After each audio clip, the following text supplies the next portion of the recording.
So guys, ngayon lang mayroong aksidente na nangyari dito sa East Service Road ng Sukat dito sa Parañaque, no.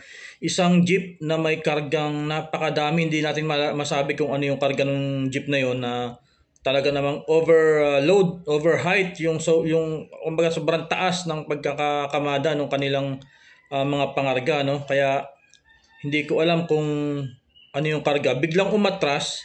And then yung mga nasa likuran niya at saka yung mga pasalubong sa kanya nadamay. Sobrang dami ng nadamay na motorista at mayroon pang rider na napailalim nga dito sa nasabing jeep na to. Kaya sa mga rider dyan na mayroong makikita sa kalsada ng katulad ng mga ganitong klase ng sasakyan na overloading, na alam naman natin at kung gaano karami yung mga sasakyan na dumadaan dyan na sobra-sobra yung mga pangarga nila, yung sobrang taas na possible naman talaga na minsan bumabaliktad sila sa sobrang bigat, yung biglang liko nila hindi na makontrol yung kanilang mga sasakyan. Kaya sa mga kapwa rider ko dyan na makaka-encounter ng mga ganitong klaseng sasakyan sa kalsada, iwasan nyo na po yung mga ganito dahil yung nangyaring to guys talagang matindi. So panoorin natin guys kung ano yung nangyari dito sa aksidente na to. So ngayon lang to guys dito sa Sukat.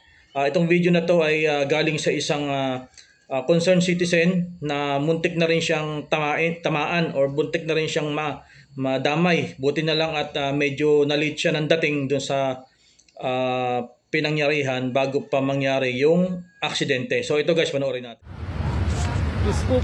So guys, ito yung aksidente oh. Talagang matindi yung nangyari dito, no? Kasi kung mapapansin nyo, isang blue na kotse, sedan at saka isang itong SUV. Nasa ilalim, may tao sa ilalim. Tapos yung motor na nasa ilalim, may tao daw yan. So kung mapapansin niyo itong parang dumadaloy na parang mga, hindi ko alam kung dugo ba yan o gasolina, pero maririnig natin dito sa nagvi-video na to dugo itong dumadaloy, no? Tingnan nyo naman yung sasakyan na yan, paanong hindi aatras, overloaded. Ayan, no, napakataas, halos sumabit na doon sa post lamp kung mapapansin nyo guys.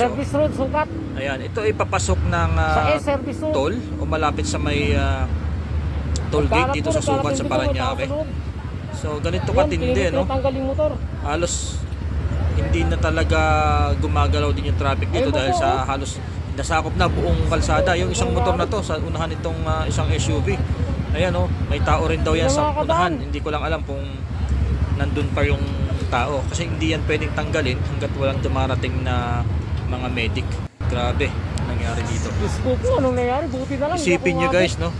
Itong mga rider nito, naghahanap buhay lang to. Muntik na talaga. At siguro naman nag-iingat to sa daan. Kaya lang, kapag may mga gantong klase ng mga sasakyan na talagang kulang sa tamang training, kulang sa inspection, at nagtataka ako bakit nakakalusot to sa mga lugar na dinadaanan nila. Dapat sa mga lugar na dinadaanan nila, merong mga enforcer na sumisita dito dahil kung hindi nyo naman nakailangan ng tanungin pa dahil kitang-kita naman na talagang overloaded tong ganitong klase sasakyan. Sobrang taas ng kanilang kamada oh. Hindi na tama yan, ganyang kataas, sobrang dami. Ako, marami akong nadadaanan ng mga ganitong mga na-encounter na ganitong sasakyan. Kaya todo iwas ako dito dahil anumang oras pwede talagang mangyari yung mga ganitong klaseng pangyayari. So, nakakapanghina lang, nakakalungkot dahil nadama itong mga inosente na naghahanap buhay. So yun guys, ingat po tayo lagi, lalo na yung mga rider na nasa kalsada. Hanggat maaari, iwasan nyo na po yung mga gantong klaseng sasakyan. Huwag na po kayong dumikit sa mga ganito, talagang mapapahama kayo. So sana mabigyan pansin to ng gobyerno yung mga gantong klaseng pangyayari.